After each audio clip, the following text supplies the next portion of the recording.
তোমার কি প্রবলেম হচ্ছে? আমার পুরো খুব ব্যথা করতেছে, আর আমার শ্বাসকষ্ট, প্রচুর শ্বাসকষ্ট। তাহলে তো তোমাকে ডাক্তার দেখাতে নিয়ে যেতে হবে। বাবা আলমগীর, তোর মায়ের প্রচন্ড শরীর খারাপ বাবা, ডাক্তার দেখাতে নিয়ে যেতে হবে।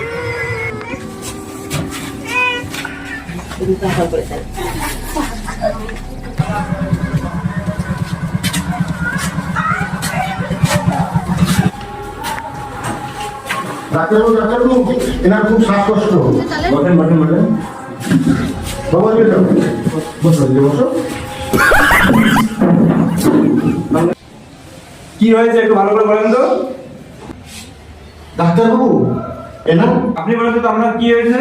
আমি কথা বলতে পারতেছি না, আমার বুক প্রচুর ব্যথা করতেছে। আপনাদের এই টেস্টগুলো আমি দিলাম, হ্যাঁ, এই টেস্টগুলো করে আজকালকের মধ্যে দেখে নাও, দেখে নেওয়ার পরে যা হয়েছে তা নিয়ে উঠে লিখবো। আর যেমন ডাক্তারবাবু, হ্যাঁ বলুন। আমাদের রোগীর কোনো ভয় নেই তো? না না, সেইরকম কিছু একটা ভয় নেই, টেস্টগুলো দেখানোর পরে বোঝানো যাবে যে কি হয়েছে কি হয়নি। আচ্ছা ঠিক আছে।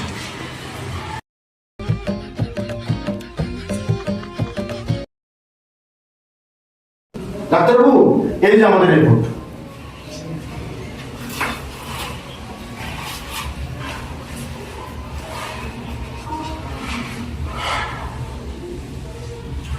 আপনাদের রোগীর সেরকম কিছু সমস্যা নেই, কিন্তু ছোট্ট একটা অপারেশন করতে হবে। আচ্ছা ডাক্তারবাবু, খরচ কেমন লাগতে পারে? খরচ মোটামুটি 60-70 হাজার টাকার মতো। তো এরকম অবস্থা নেই, আপনার কম করা যাবে না?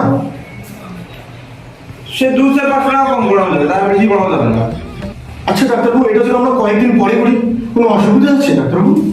না, সেইরকম কিছু আপাতত ওষুধ লিখে দেয়, এগুলা খাই নাও, আচ্ছা সপ্তাহখানেকের মধ্যে গেলে হবে। আচ্ছা ডাক্তারবাবু, আমরা বাড়িতে গিয়ে একটু বুঝি, আপনাকে পরে আমরা জানাবো। হ্যাঁ, 1 সপ্তাহের মধ্যে জানিয়ে দেন। ওকে। 2 দিন তো হয়ে গেল। তা শোনো বাবুর মা, আমাদের বাড়িতে তো কাজের একটা মেয়ে লাগে, তো ভাবছিলাম বাবুর একটু বিয়ে দিয়ে দিই। হ্যাঁ, আমি তো আর বেশি দিন বাঁচবো না, বাবুর বিয়েটা খেয়ে হয়তো যাই। বাবুর মা, তুমি অনুমতি দিলে আমার ছেলের জন্য দেখাশোনা শুরু করে দিই। হ্যাঁ, আমি অনুমতি দিলাম।